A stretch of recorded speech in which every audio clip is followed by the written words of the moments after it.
This is Misha Houston, and welcome to my channel. This is our Thursday night book club, and we have a full house tonight. I want to thank everyone for joining us tonight. We have a full chat, which is what I very much like to see. We have a special guest tonight, and his name is Johnny B. Crazy. He is a very good friend of LMR, and I think they also do streams together for Westworld. Westworld, recently had their season finale, and they were doing streams together. So go ahead and check those LMR and Johnny B. Crazy's videos out. I've also put the links to LMR's book, to Johnny B. Crazy's channel, to Jennifer, and to my channel. And excuse me, Sarah, for not posting your link, but I can't find your channel, but I will post it later on. I'll put some content on there one day, and then it'll be worth doing. Oh, okay. You'll get to it. You'll get to it, babe. I mean, it took me several false starts and whatever to finally, get everything going. And I think if you'd ask Misha and anybody else on the panel, they'd tell you the same thing. I'm not worried about it. Misha, thank you. Oh, no problem. No problem. We have a special guest tonight. His name is Johnny B. Crazy. Would you like to introduce yourself, Johnny? And yes. Everyone out. I'm sorry. Yes, I'm Johnny B. Crazy. I just started a couple of months ago on a channel. Started with Westworld. I'll be trying to do Game of Thrones and other TV shows. I just want to say hey to everyone in the chat. Also, I want to thank you, Misha, for having me on your channel, and Jen, and Sarah, and LMR. Just thank you, ladies, so much for having me on. You're going to put me to shame because, well, my knowledge isn't as good as yours, but I'm going to try. Oh, don't worry, Johnny. Don't worry.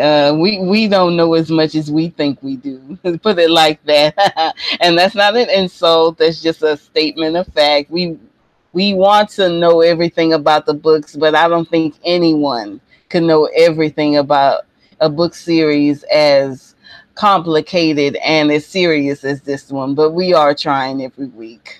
So, Johnny, have no fear and just speak your mind. Jennifer, would you like to introduce yourself to our guests? And please unmute your microphones. Thank you so much, Misha. Thank you for having me on. Love you so much. Yeah, I just can't even expound, y'all, upon the beauty that it is to talk to somebody online for a year and then to actually meet them. While they might not be 100% what you expect, I promise you, you will be delighted with what you do find. And I just want to thank Johnny for being here.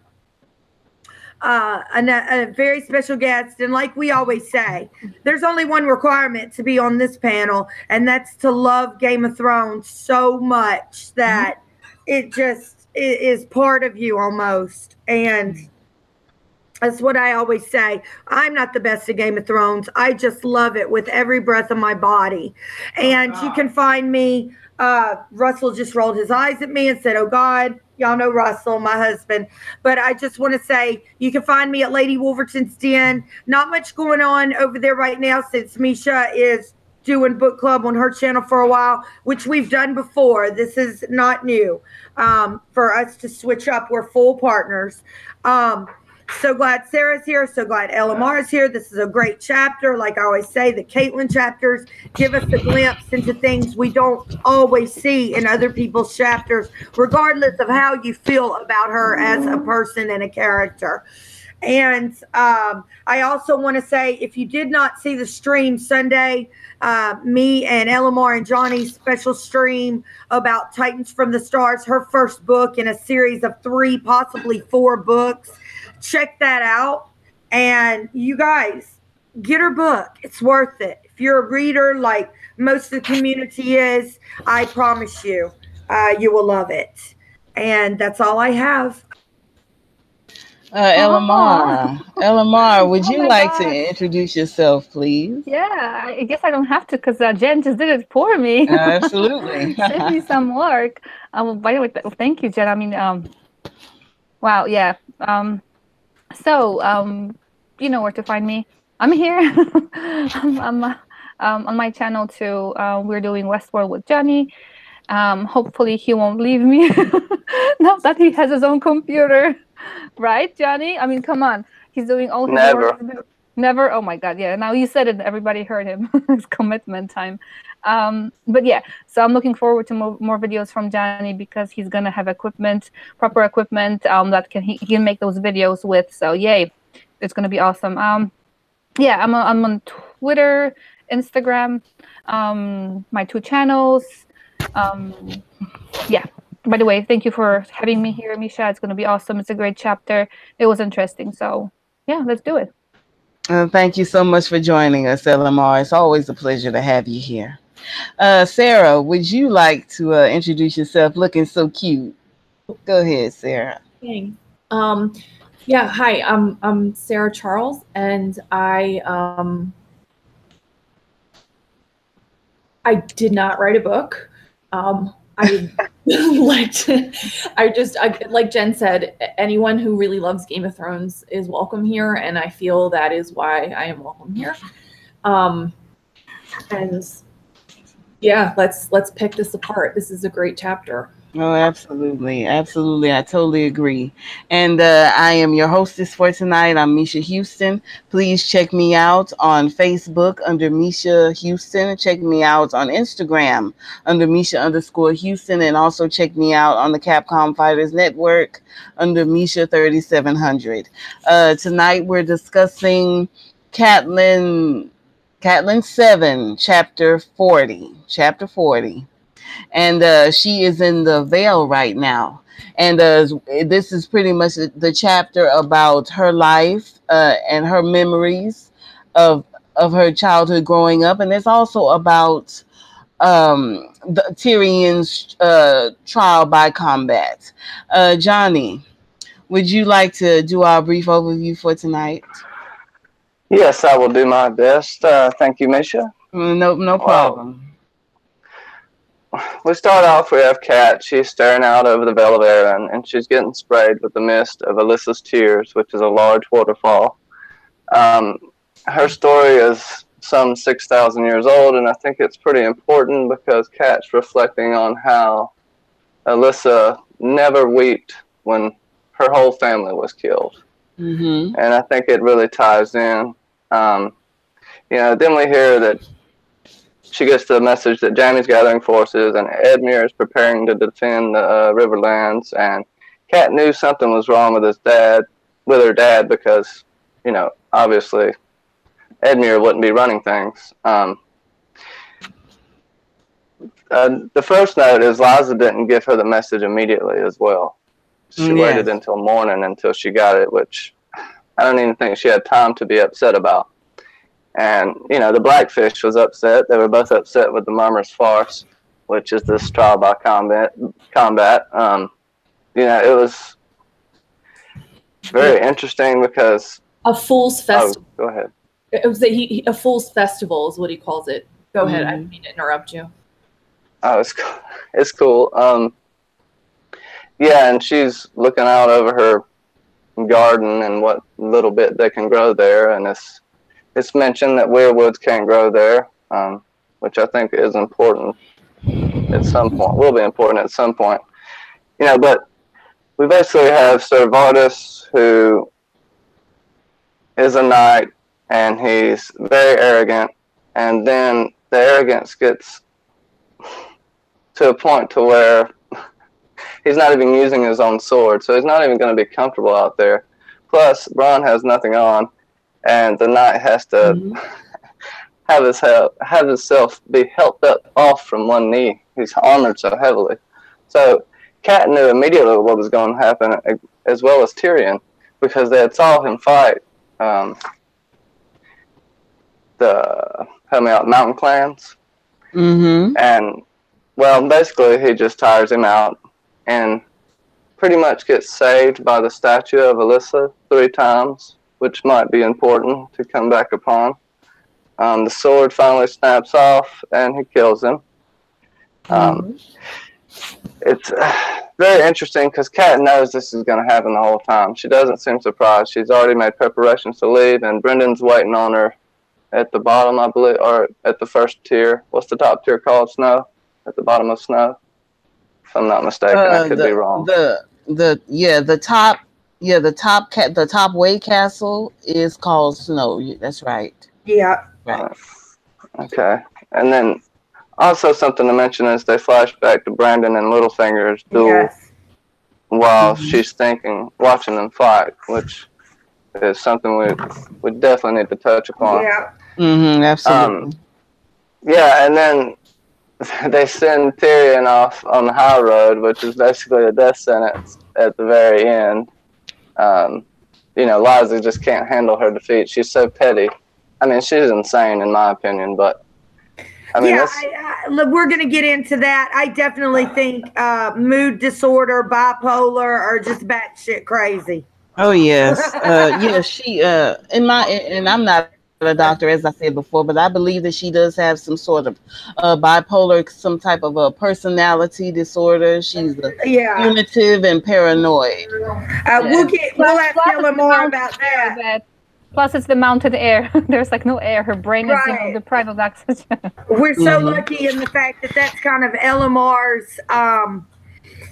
That's her discipline, if you will. So we can talk to her about what she thinks is wrong with Lysa Arryn. I'd even garner that there's a little bit of PTSD from the loss of the child, getting sent, her life changing almost immediately overnight, and none of her expectations coming to fruition.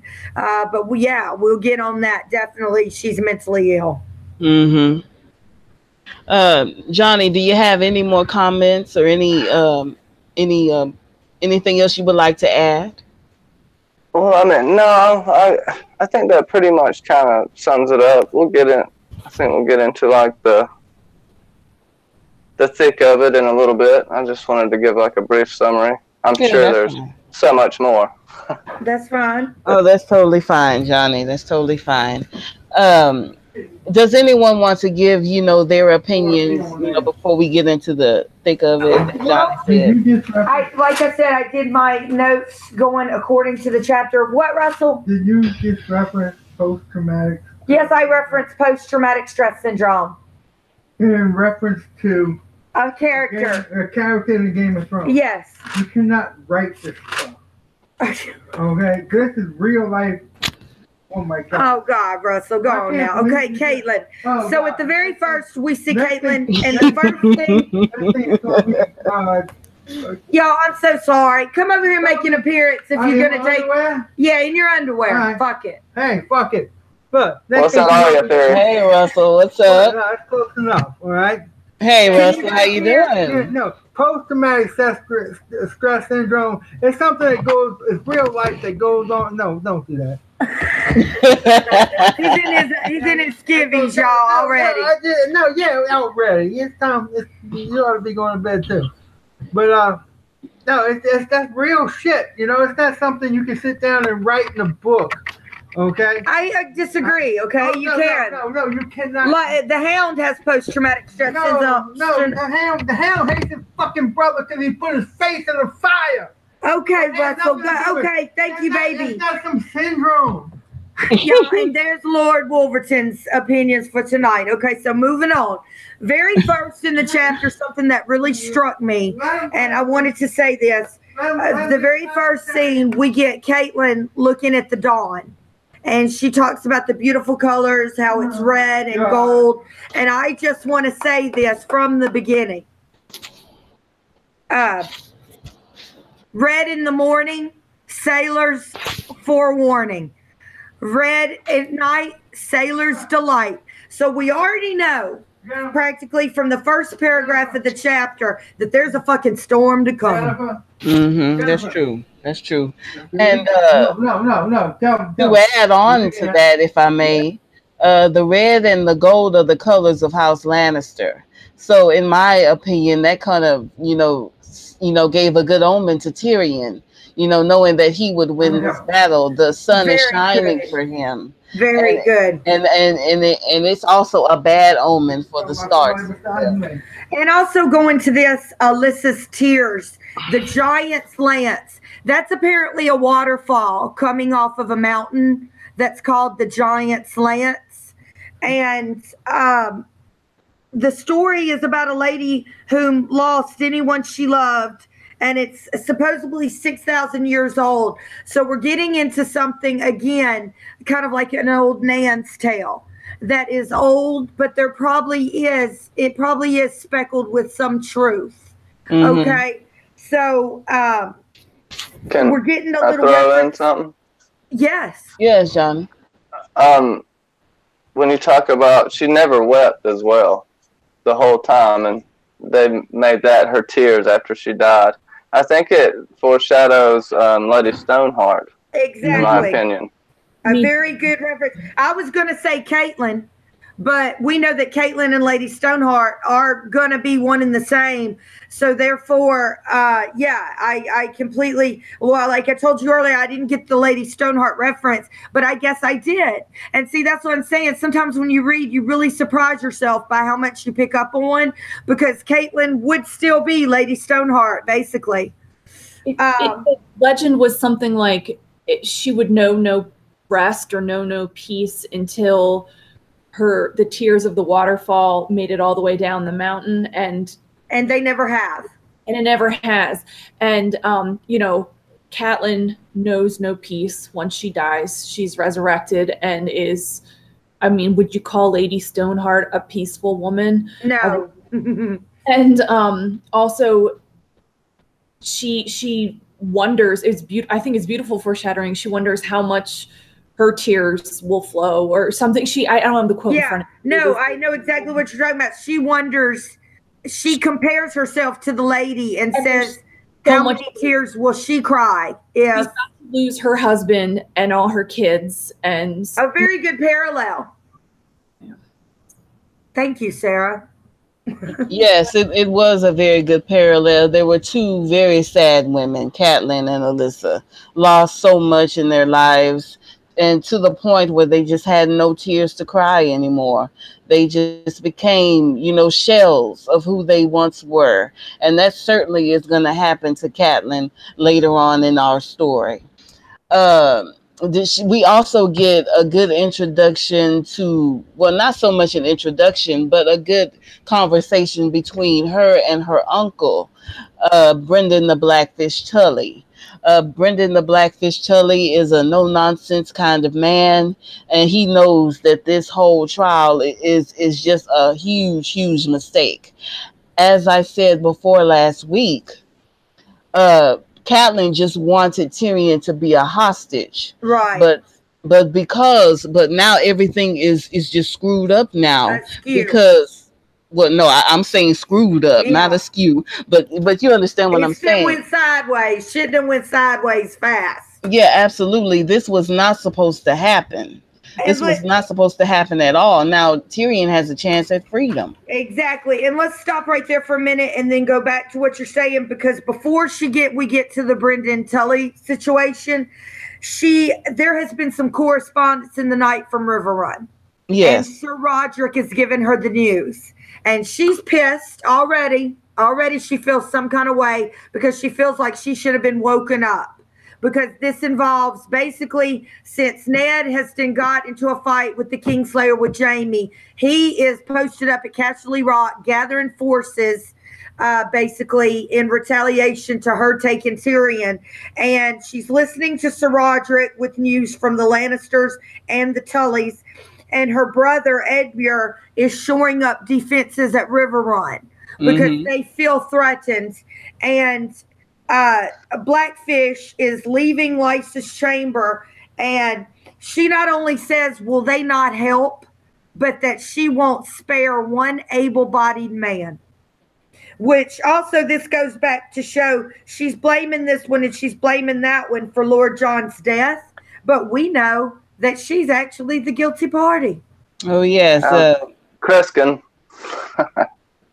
Yes, we definitely have. We all know the story. I'm sorry if we're spoiling. This is a spoiler territory, and I'm sorry if we're spoiling it. But I think we all know the story by now. She is completely living, in denial. She's living in denial, just desperate to pin this murder of her husband on someone else. But apparently it was her all along. It was her all along Exactly. killing her husband. And I mean, what does that say about a woman who would do that? And also, Exactly. it's kind of crazy where a person can lie like that. I mean, she covered up such a huge lie, so it only shows how,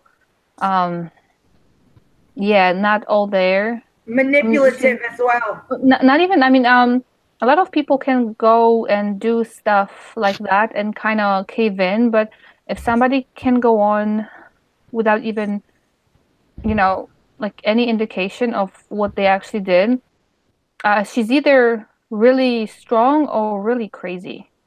Yeah. That she believes that she just switches between the two. And that's why I say bipolar.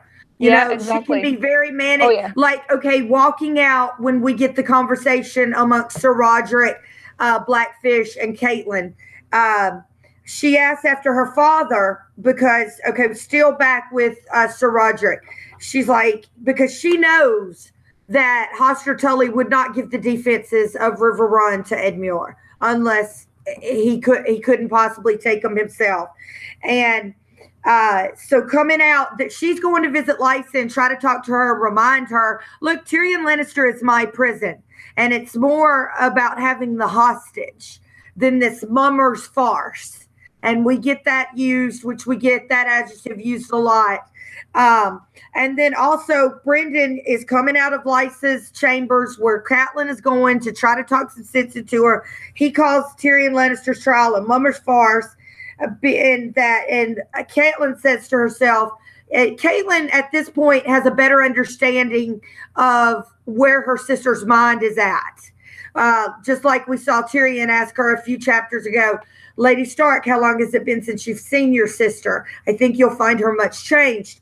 And we get where Catelyn is seeing, she is out of her effing mind and she is being played like bagpipes. And she knows no matter what happens, she must leave, like Johnny said earlier. She knows she is neither welcome nor wanted at the Vale. I'm sorry, Sarah, it looked like you had something to say. I was just going to say, Catelyn tries to reason with her. I think the Blackfish tries to reason with her too. There's no good way for this to end. He's useless, dead. And to me, it's not even the lying. Of course she's going to lie about she killed her husband. She's going to pin it on anybody. But it's to really think this through. What are you doing? You're starting. I think somebody says the Lannisters aren't going to care if you gave him a trial first. Nope. If you kill him, then you're starting war. You're starting war. And I want to just say this, and then I'll shut up because I know I've talked a lot. One of the best quotes, I think, and we get it from Blackfish, when they're, things are happening when they're leaving their chamber. He's calling the little party she's gathered up a fool's festival. Catelyn's already says her place is at Winterfell. She needs to leave no matter what happens and plans to take a ship at Goldtown. And she thinks about Lysa, her changing moods, her difference. The shy girl that she knew is now proud, unreliable, inconsistent, unconstant, vain, cruel, and meek. And she goes to speak to her. And Brendan Tully says to her, I tell you to slap some sense into her, but you'd only bruise your hand because she's just unreasonable. And and that's all I have to say about that. And then somebody else, please go. And I'm sorry, I just made really good notes tonight. Yeah, I mean, you're absolutely right. That quote for Liza, even Eduardo in our chat made a quote about her saying that her policies vary just as does her moods, and her moods change by the hour. I mean, Eduardo, I agree with you, and I agree with you, Jennifer. Her moods can change at the drop of a hat. That right there, is a sign of some sort of mental or emotional imbalance in a person. LMR, what would you say? I find her very manic.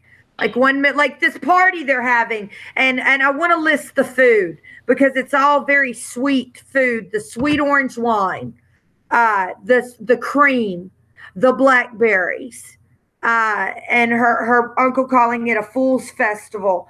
I didn't have time to look up the symbolism. I would have liked to have looked up the symbolism behind orange and blackberries and cream.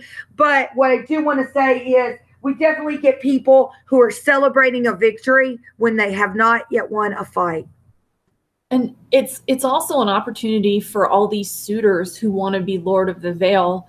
They want to marry Liza not because she's lovely. Yeah, beautiful, nice. Yeah, no, and so I laughed out loud. I forgot about Lynn Corbray giving her a blackberry on his, was it on a sword or something? On the edge of his dirk, which is a short knife, yes. That's some phallic symbolism, yes. Yeah. Mm-hmm. Always gay, I think, right? Like, yeah. Well, one of them was known to be a homosexual as well, which was interesting. Yeah, and one was older than John Aaron, the other one. I can't remember which one was which. The Hunter. In fact, I wrote this down. Lord Hunter. Caitlyn thinks to herself, she doesn't know which of the suitors is more unsuitable. Lord Hunter, who is older than even John Aaron, or Lynn Corbray, who's handsome, poor, from an ancient house, and is rumored to not like women in an amorous way. And boys. I think Littlefinger gives them little boys later. Yeah, I mean, it's obvious that he doesn't, want to marry Liza for herself. He's just looking to rule, just like all those lords are looking to rule. And Liza knows this, and she's playing it for all it's worth. And it's sad because the player is thinking that she's winning this when she's being played for a fool. Oh, yeah. Liza, hashtag winning. No, girl, no. I don't think Liza's as crazy as she portrays herself to be, necessarily, because how she acts when she first sees Cat. She's very aware of what's been done when Tyrion's brought to her. She almost acts immature. There's a certain time when a woman is of a certain age when giggling is no longer becoming. Yeah, that's true. Mm-hmm. She was all nice, and then they left the room, and then she was like, oh, what the hell have you done? And so she's putting on a show. How much of it is a show, I don't know, but she could be definitely bipolar. That would explain a lot. Definitely. What do you think, Lamar? That's your field. Maybe more.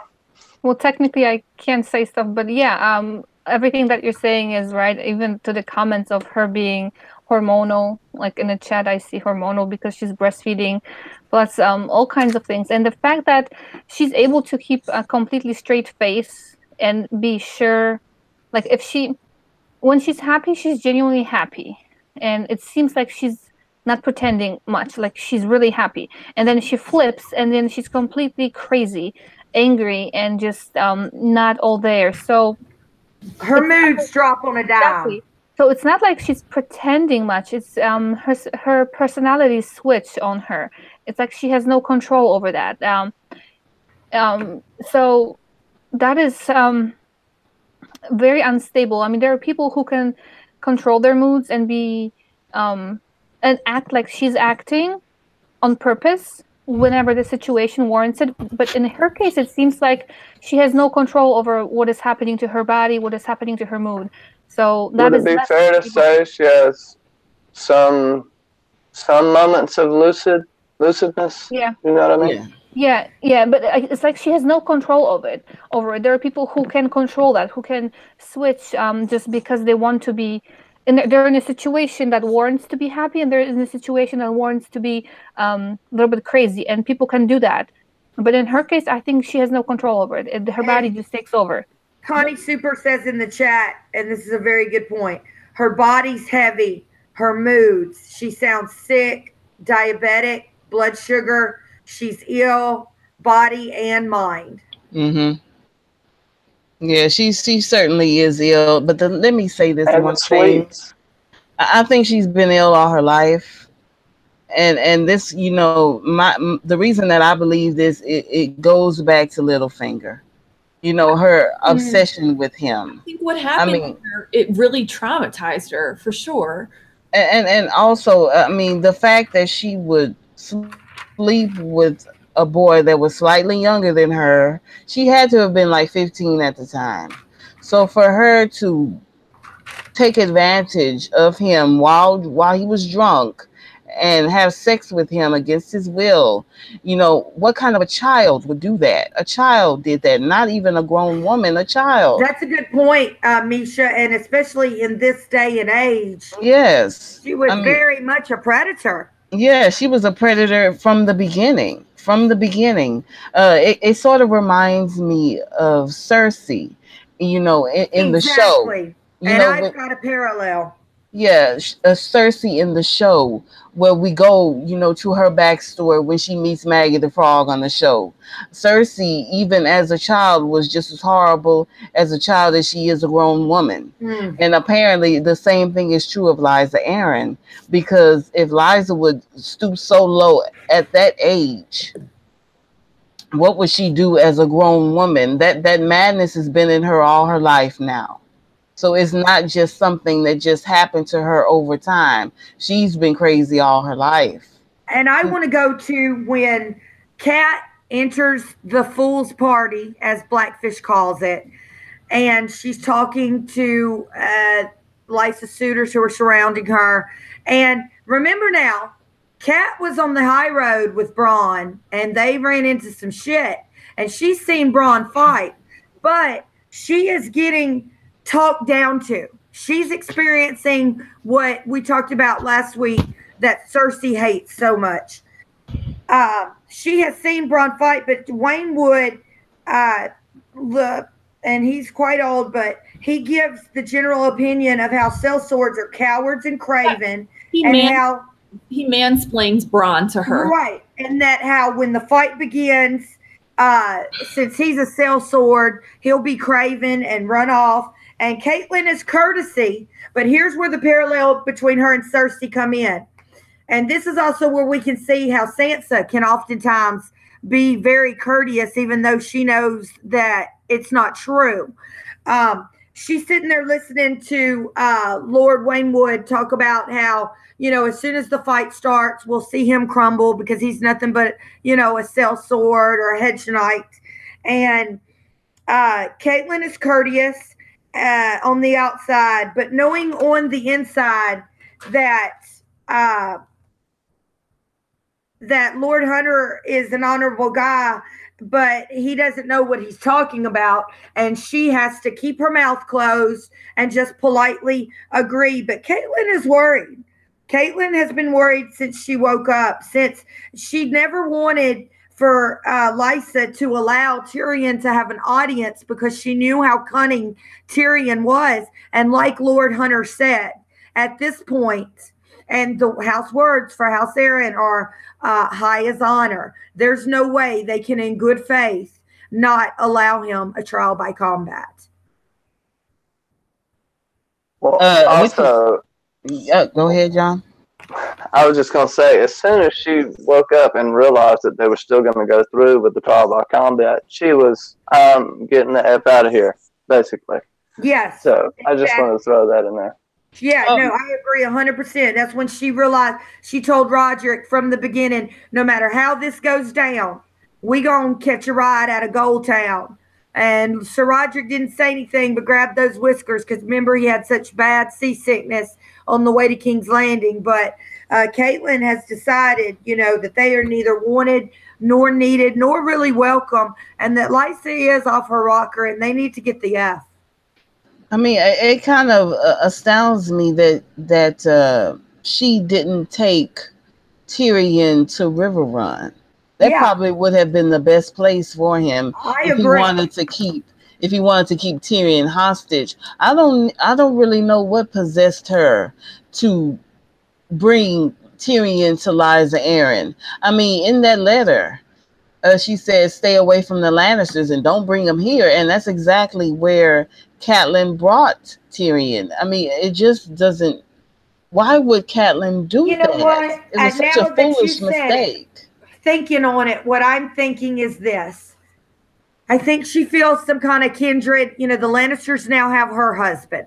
Lysa, as we'll get into later in this chapter because of what Maester Coleman says, has told Kat that it was Cersei who had poisoned Jon. Now she's changing it to Tyrion. And basically, Lysa's just out for any Lannister blood, which we know is just going to start shit. But when they're in this conversation and Catelyn is being polite, just a sec, Johnny, and then to you. Catelyn's being polite about, you know, what they're saying about Bronn when she knows that not to be true. She knows he's a fighter to be reckoned with, and she knows everybody should be worried. Lord Hunter asked Catelyn if she thinks that Tyrion did murder Lord Jon. And Catelyn says, I do believe it was the Lannisters, but I don't know whom. You know, Lysa had named Cersei. She thinks that innerly. But that's what she even tells Lord Hunter. I do believe the Lannisters were behind it, but Tyrion in particular, I definitely couldn't say that, not with any kind of, you know, 100% authority. And Maester Coleman was drunk and slipped up and said that they were going to send Robert to Dragonstone and not Lannisport, as she was told. So and it doesn't even seem if she caught that. I don't even know if she caught that the way it was portrayed in the chapter. She stored it in the back of her mind. You know what I mean? That Lysa told her that they were trying to send Robin to be with Tywin, which really played up for Catelyn, because Catelyn sure as shit wouldn't send one of her kids to be fostered by Tywin. It was Dragonstone with Stannis. That's what made her upset, is that Coleman said that she was, well, because what happens is there's a puppet fight, which is basically what is about to happen later in the chapter.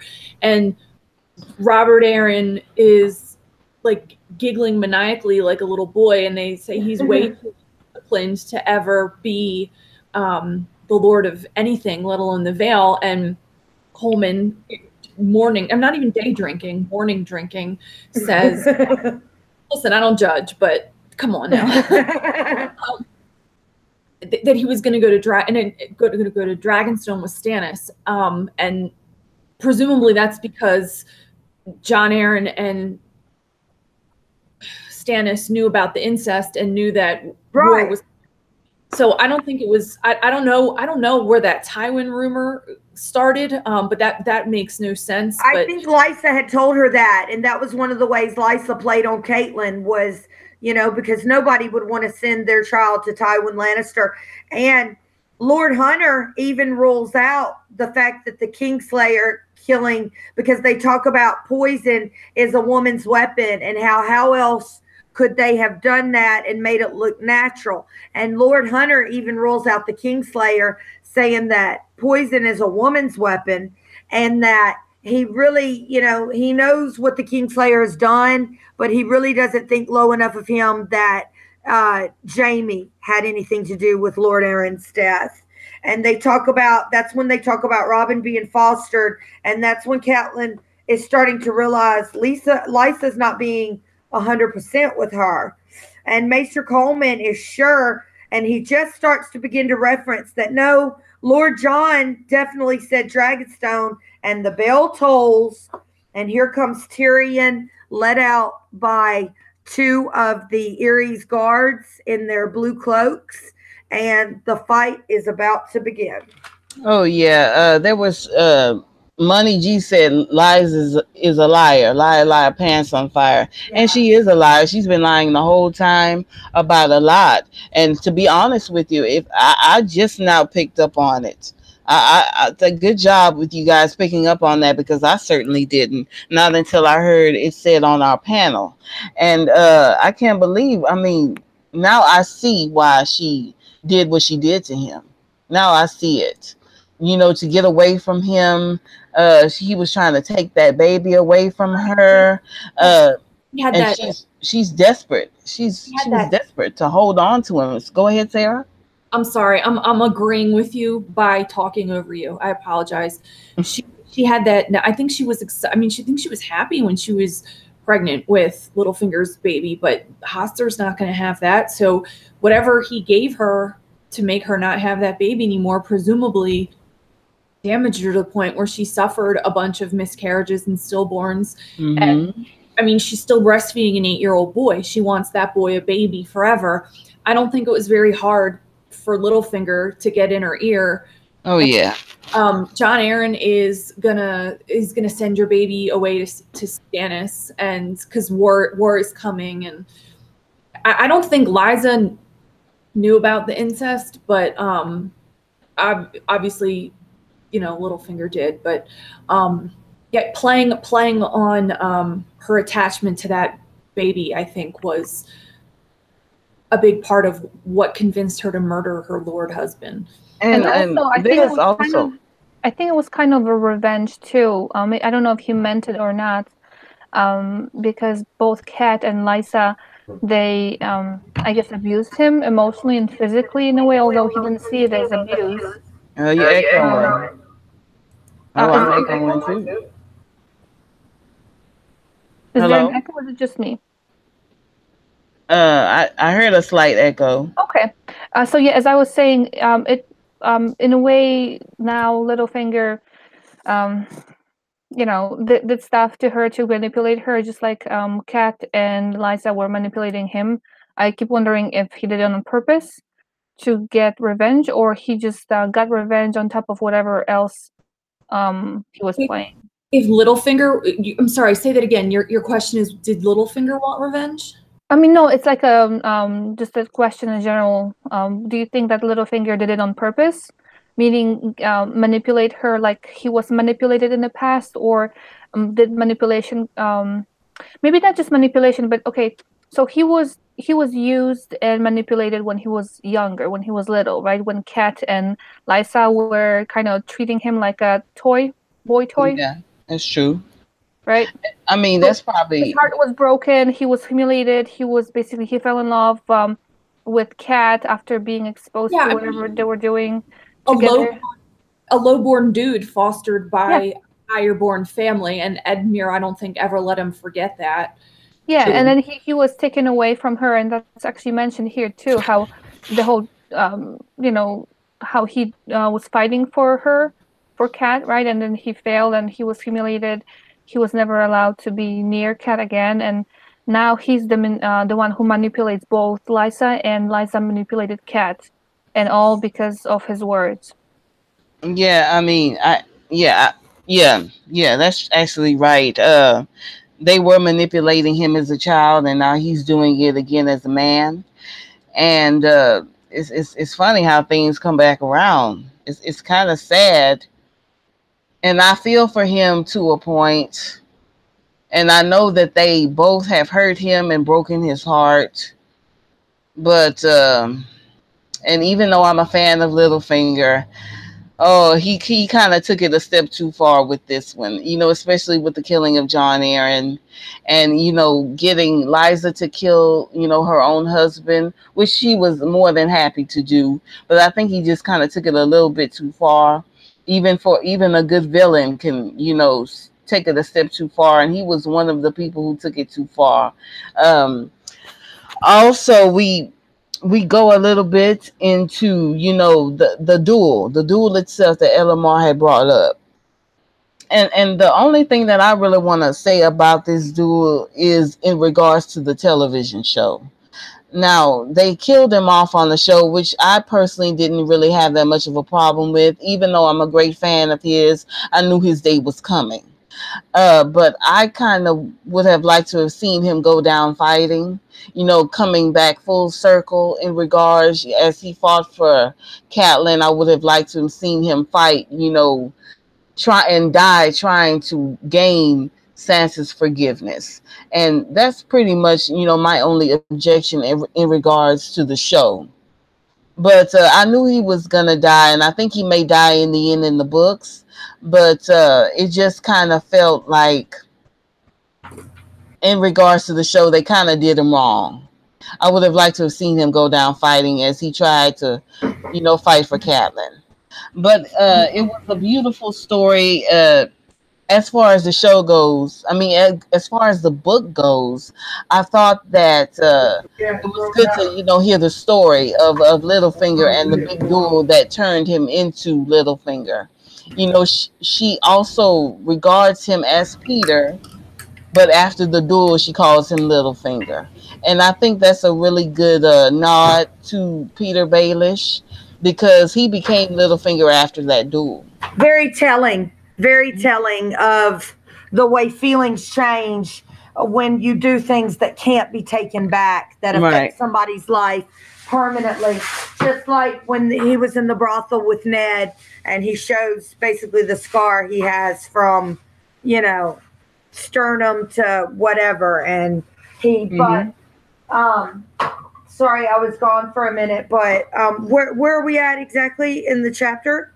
We were on the Littlefinger section of Her the thinking part. back. Her thinking back. Yeah. Okay, but when they first start, Robin starts yelling, "Let's make the little man fly," and Catelyn takes notice before she goes back into this vision. She takes notice that not only in that duel, but so Littlefinger showed up very. I don't want to say ill prepared, but a lot less dressed. Then that's one of the things that takes her back. Bronn shows up in just bold leather and a male shirt, and Ser Vardis, she noticed, is top to bottom in steel from head to toe, and even has on a helm with a little slit in it, very heavy. I mean, just from head to foot. And Catelyn knows almost at once and is aware of that's really going to slow him down. And we get a lot of talk about how Bronn didn't conduct himself how you would, like people saying, stand and fight instead of kind of moving around and wearing Ser Vardis out. Well, you could also play that the other way. Ser Vardis, seeing that he wasn't going to be in full plate, could have done the gentlemanly thing or even just the smart thing and gone down to less protection himself. So you can look at that both ways. That flashback, I'd like to just say really quick, and I'll shut up for a while, I swear. When Littlefinger gets cut by Brendan under the rib, very deeply. It takes him, a fortnight before he can even leave. Right. Even he gets carried back to in a litter to the fingers. Right. His words while he was falling, which Cat thought was to his death, and he did too. His last words he spoke were Cat, which I think might be the last words he speaks in the book as well. Perhaps Lady Stoneheart gets to him. I don't know. I just want to throw that out there. And I don't know if anybody else said, but before the fight and the flashback also, Catelyn notes how Bronn is taller and 15 years younger. And he has a much better range of reach. And the Septon prays for truth and freedom. If innocent, death. If guilty, may he go free. He and Tyrion share a joke that we're not privy to. And Robin Arryn is fidgety and patient. And Ser Vardis takes a shield that I believe is 4 feet.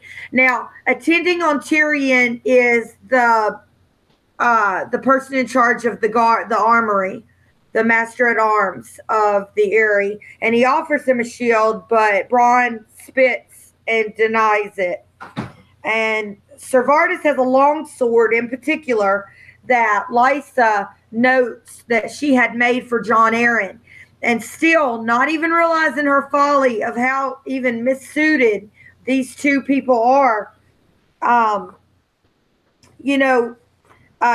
thinks to herself, it probably would have been better for him to use his own sword, because that's what you're used to wielding. Just like when I ride horses, which has been a while. I remember one time in particular, I got chosen to ride in the opening of a rodeo, and I had to ride their horse and use their saddle. Okay, that just made it 10 times, 20 times harder on me. You know what I mean? Because when you're used to fighting or shooting a certain gun, wielding a certain shield, riding a certain horse, using certain accoutrement, or, you know, the things that you need to use the things that you're accustomed to, not only in the feel and weight of them, but, you know, just what you're used to. Um, well, and let me say this, and I understand what you're saying, Jennifer, with that, but I kind of knew what was going to happen. Him coming out there with that heavy armor, it seemed to me that he was just, you know, putting on a show, just like Liza Mm-hmm. was doing, and it just seemed like he was just trying to be cute and not, you know, not try to win. You know, this whole affair was just a big show. And I know that that's an obvious thing to say, but it kind of was. Everything was just a show. And I don't think that Liza, you know, underneath wanted Tyrion to die at all. It just kind of felt like to me that once, you know, when once Braun won the duel, she was more than happy to let the man go. I mean, I can see that Robert wanted him to die, and I can see Catelyn's trepidation, but I didn't really feel it that much from her. It just felt like, okay, you've lost. Give him some food and water. Give him enough provisions to get down to get down the mountain and so on and so forth, and just let this all go. And but I see that she wanted him to die on some level by sending him, you know, back down the high road. But it just felt like to me she wasn't really interested in seeing him die at all. The only person that I thought wanted really to see him die was Robin Aaron. And I see that Johnny wanted to see. This is so easy. I know what Johnny is doing because he was reaching for the unmuting, but I think I got it first. Ta-da! Sorry. So my question to you is about that, how Kat is behaving and comparing her to her sister. When you were talking about um, this, Misha, I got to think about, okay, we talk about how unstable Lysa is, right? Mm-hmm. But what do you think about Kat? I mean, not kidnaps him, whatever. She takes Tyrion hostage, right? For some crazy reasons because she's upset and angry, and we discussed it before how unreasonable she was. And then slowly she kind of got to think about maybe it wasn't the best choice. And now we see her as very, very rational. Mm-hmm.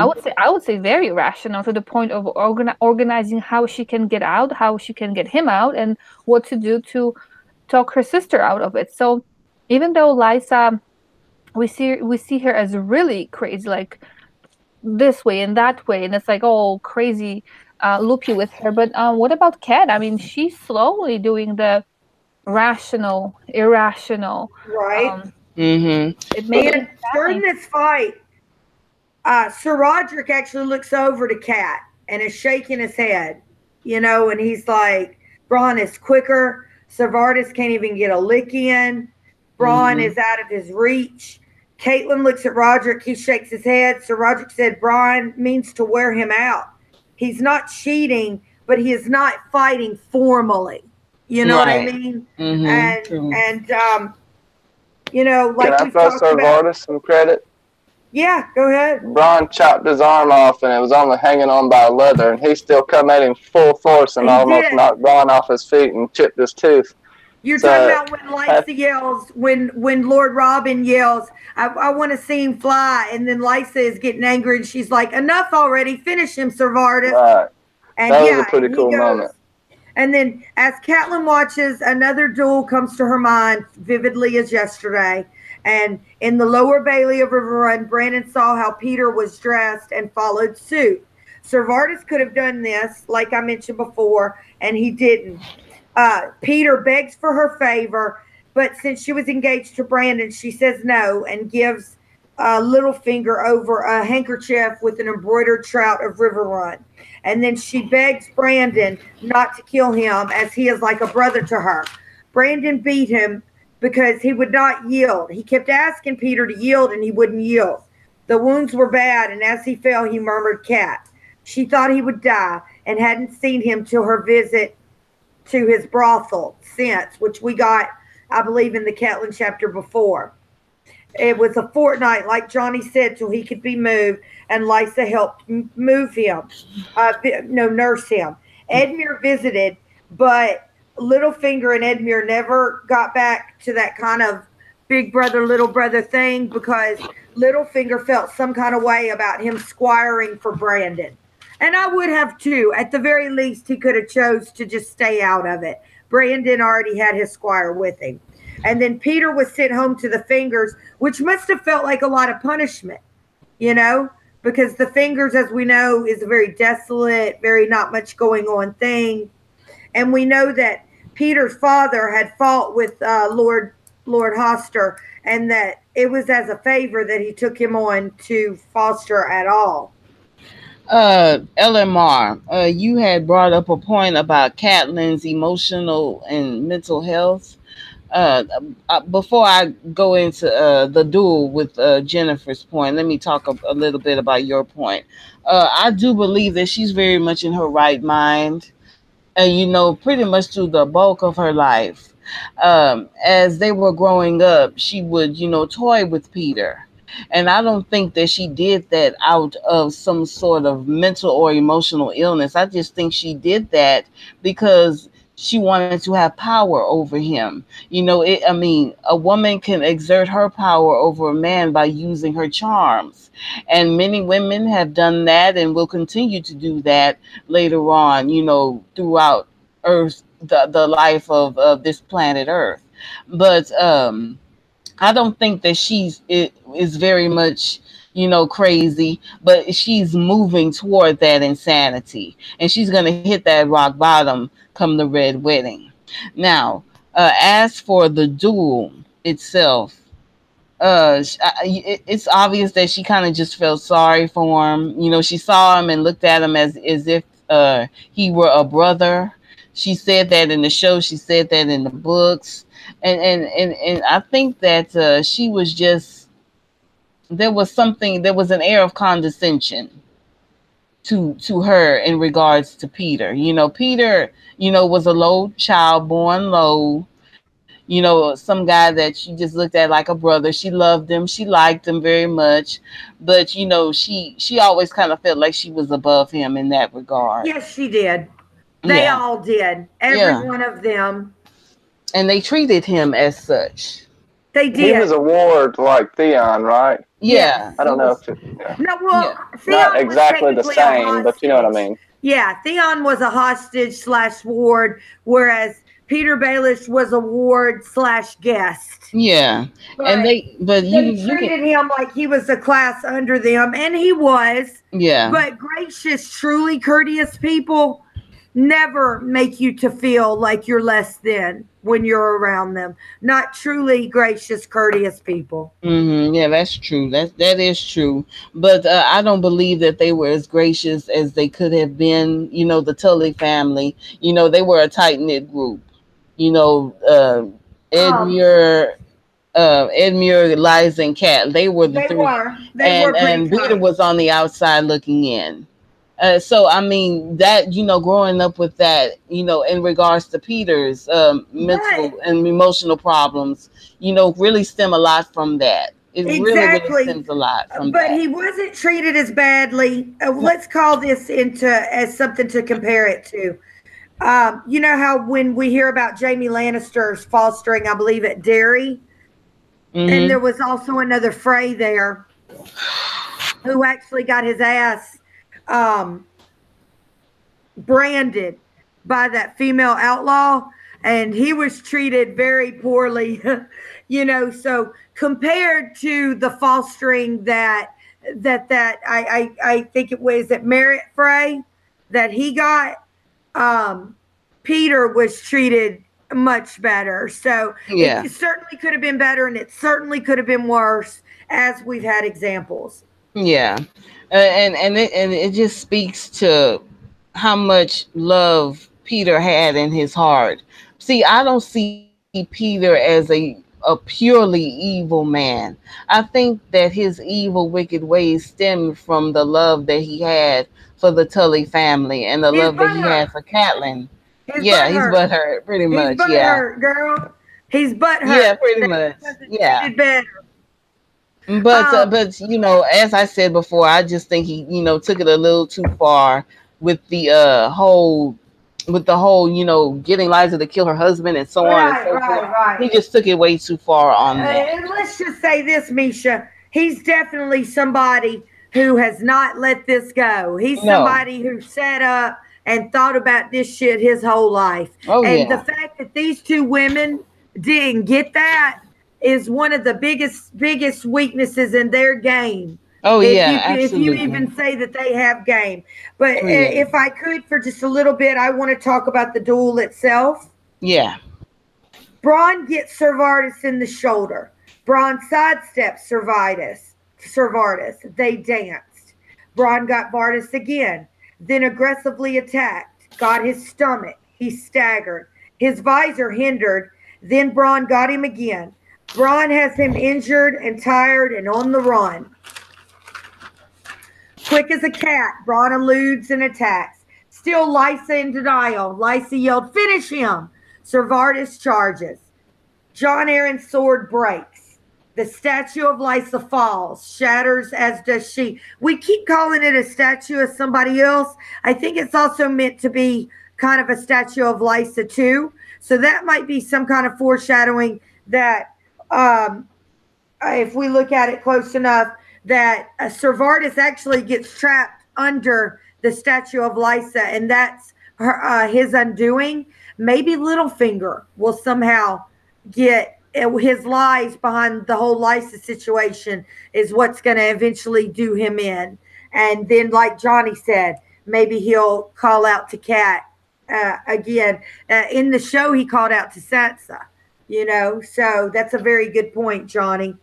Let me before you continue, let me say Okay. something about that. Um, what I understand, I have no problem with him dying in the books, and I do agree with you, Jennifer, that it may come back around, you know, to the whole situation with Liza Aaron. But I have to say this: Liza, you know, took advantage of him and raped him as a child. She tried to kill Sansa, and she was running her mouth about his secret plans. I can't really blame him too much for killing Liza. I Right. mean, I can't hold that against him. That's probably going to be his You have some undoing. sympathy there after the way But she's used and treated yeah, him. the way exactly. I mean, I can't feel sorry for Liza Aaron. And I know that there are people out there that realize that she had mental and emotional issues, but I just have no forgiveness for Liza Aaron. I mean, the way that she treated Sansa alone, killed it for me. I mean, she just Right. reminded me of another Cersei. And then on top of hearing that not only was she abusive as a woman, she was abusive as a child as well. Oh Let my me go God, through the I chat can't. for a minute. I Let me can't go through forgive the her for chat for that. a minute, if I can. Yeah, I can't forgive her for that at all. Go Let me ahead. go. Let me go to the chat for a minute. I just want to give a special shout out to Don the Kraken Wit, Alex. We haven't seen him in a minute. More than a few times, me and Misha said to each other at the con, we wish Alex was here. You would have really loved it. So we hope, in the future, perhaps we can all get together. So everybody, he has a good channel. He hasn't been doing much lately. But like I always say, you never know when somebody's going to start doing something. Go ahead and hit on Don's icon and subscribe to him, and just subscribe to everybody. It's not a competition. You can be subscribed to as many people as you want. Johnny Indie Boots was in here earlier. Chrissy does readings. Mackenzie has fanfic. LMR and Johnny on Mondays with Westworld. Bubba Husky is blogging. Cammy and Gangbangers. There's just so much talent in the chat. Marie was with us earlier. Okay. Go ahead, Mish. Yeah. Also, yeah, I would like to send a shout out to all our people in the chat. Thank you so much. And Dawn, if you would like to come on back and flirt with me a little bit while we're on the panel, you are more than welcome to, my friend. And if you want to come and be on the panel as well, we would like that as well. Um, I also want to give a shout out to all of our other people, our main regulars that come to us every week. Cameos, sending out our links, and Eduardo, and who else? Chrissy of Old Stone. I think I got an echo somewhere. Okay, never mind. Cardinal Doomsday and Nancy and Marie, thank you so much for joining us. I'm just scrolling up here. Mackenzie Burns, Money, Nancy, Johnny Indie Boots, thank you for joining us tonight. We would also like to have you on as well if you're willing. The one true David Adams, thank you so much for joining us. And to Laura D, I think that's a newbie. Laura D, welcome to our live stream. And thank you to everyone on our panel for joining us. Milt K, Connie Super, Bubba Husky. Thank you all so much for joining us as well. And if Milk I Cake, missed the anyone, I'm Citadel of sorry. Trivia. The Citadel of Trivia Yeah. on Fridays, you guys. Milt is an integral part of that, and literally, it's a big time joke, but literally, yes, really a physicist. So, yeah, sometimes when he says something in the chat. And somebody's like, "What are you? Some kind of scientist?" Yes, absolutely, he is. Probably one of the smartest people in the community. Um, Let's if Jennifer, if you don't have any more shout outs, I would like to. I actually have one thing I wanted to add here. Yes, go ahead. Comments. Let's see if I can find a comment. Okay, Moni G writes, okay, note the dance and how he moves like a cat. Yes. It's Bron Bravosi. Yeah, very good comment, Moni G. Can I tackle this one? Yes, go I'm ahead. I'm gonna be a meanie and say no, unless he's a faceless man, or else he would have a heavy accent. Well, He could be from somewhere else near Bravos. They do water dance all over Essos. He does make it out like he's widely traveled, so perhaps not a Bravosi, but definitely spent some time in Bravos, perhaps. Mm-hmm. Or like Johnny's saying, he could be a secret. The only thing we really know is he came from beyond the wall, right? Ain't that what he said? That's all he said, really? That's Nancy, all we really know are you about having Brian? to leave, babe? Say it again. As far as Brian, I'm sorry. Good night. Okay, good night, Laura. Thank you for popping in. And also, excuse me, Jennifer. My bad. I don't want to step over you, but I know Johnny had a comment. Oh, my bad. Johnny, what would you say? I don't know. You forgot. It's okay. I'm sorry. I was just trying to say goodbye to the people leaving, and I noticed Stacy in the chat. I didn't go back and get totally into it, but I definitely think that at the very beginning, when we're talking about that, the waterfall and whatnot, definitely ties into some of the theories about what's gonna happen around Westeros, like how we did on the special stream with Doom of Westeros, and I really didn't make the notes like I should have for that. I didn't have time, but we'll talk about that some other time. About is that the entrance? Is it called the Golden Tooth? Because the entrance into Casterly Rock is the Lion's Tooth. But just wanted to draw those two parallels. But just to finish up the fight, so Ser Vardis gets trapped under the statue. Bronn delivers the kill blow, and Bronn, tired with a broken tooth, spits out a broken tooth. And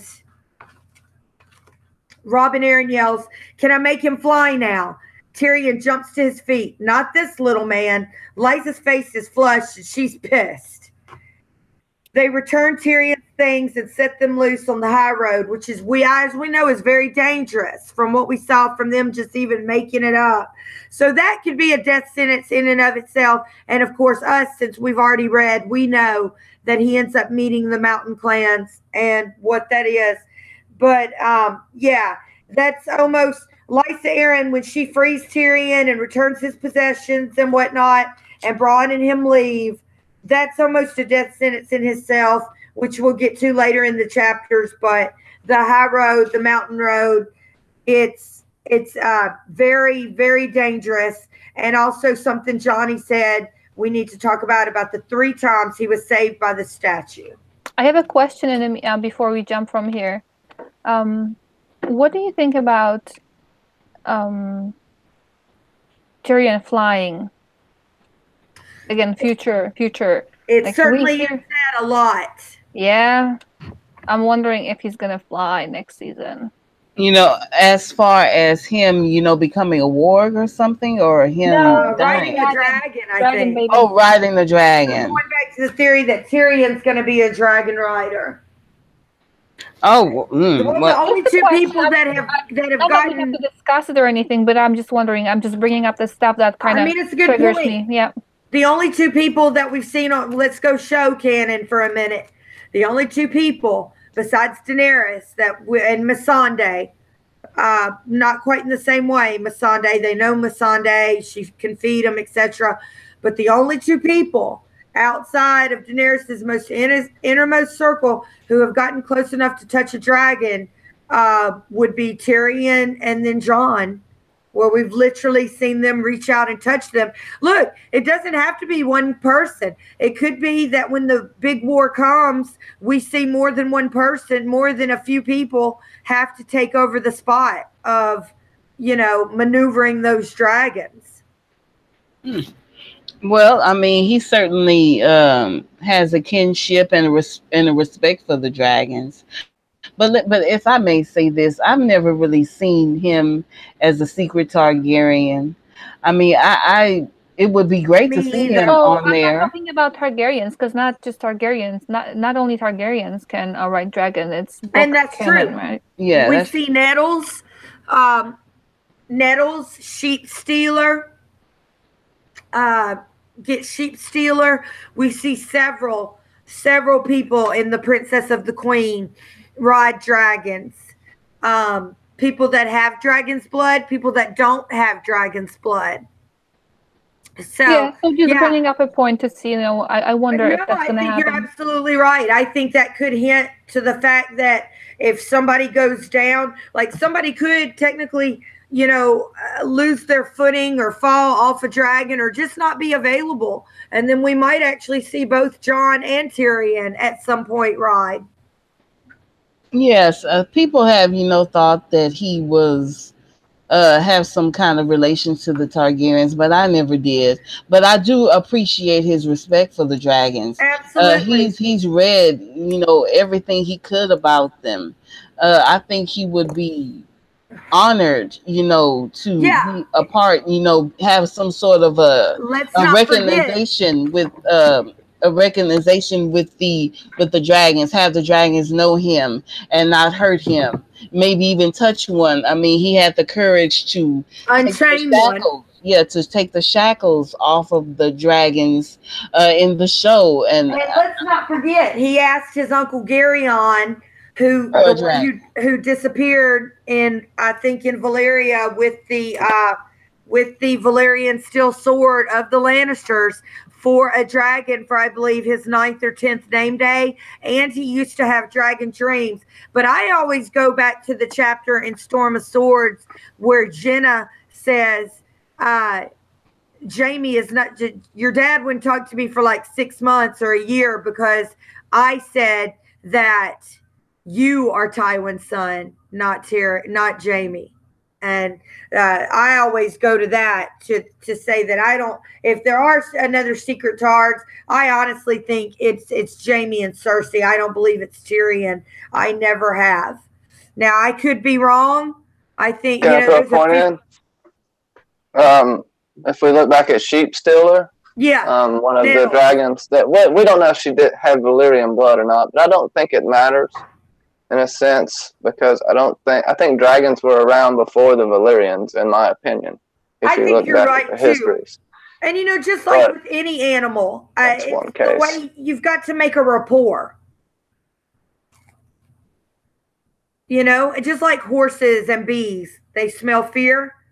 You know, so you have to, I think, make a rapport and have some kind of rapport with them. And definitely, that dragon wanted to be free of those shackles. So the fact that he let Tyrion let him go, you know, instead of eating him, I mean, at the very least, you would think you would have ate him second after he was loose.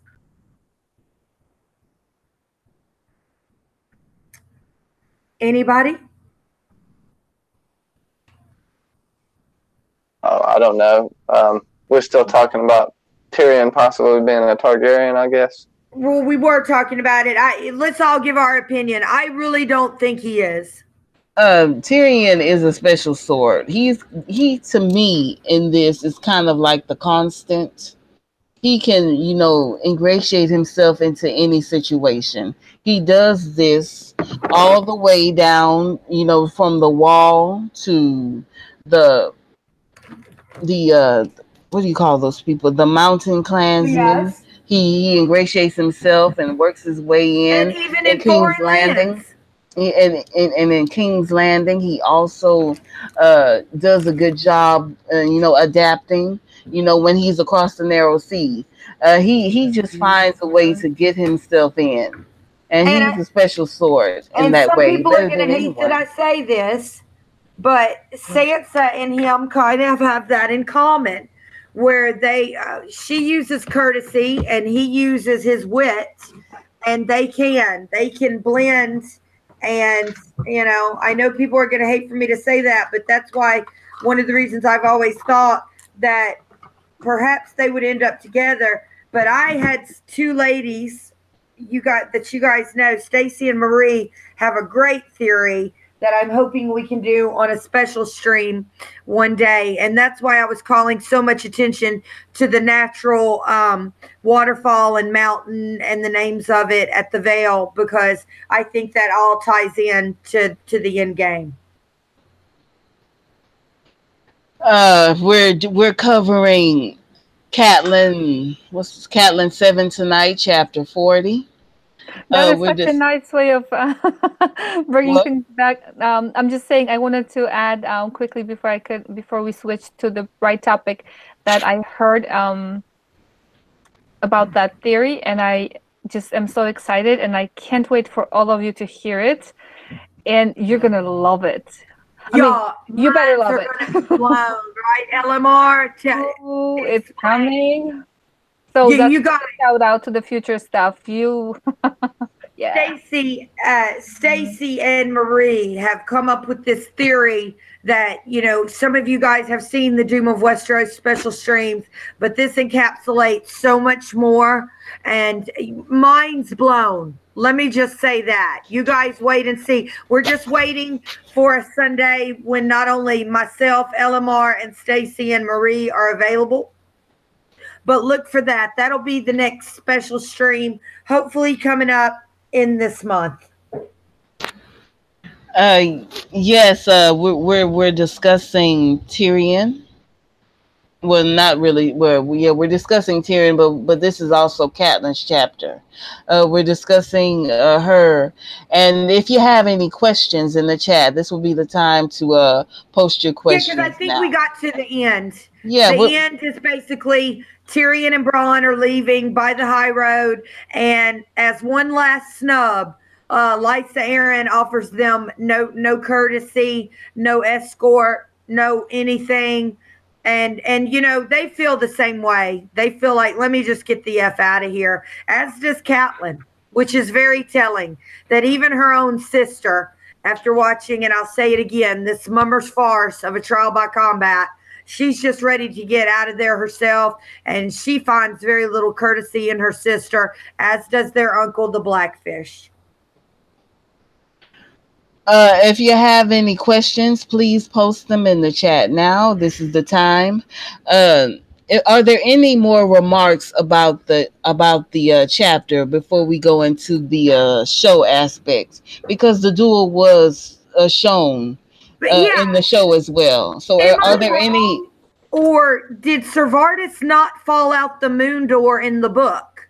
I No, think They wasn't even near the moon door in the right. book. That They were no. in a they were different part of the in the castle. garden where they have been trying to grow a werewood that would never grow. Well, Basically, Yeah, I because think it's it's where too. Santa's castle got stomped on by Little Robert. Exactly. I think yeah. that's exactly where they were, in a private courtyard that they were trying to grow a heart tree, which never really did flourish or take off.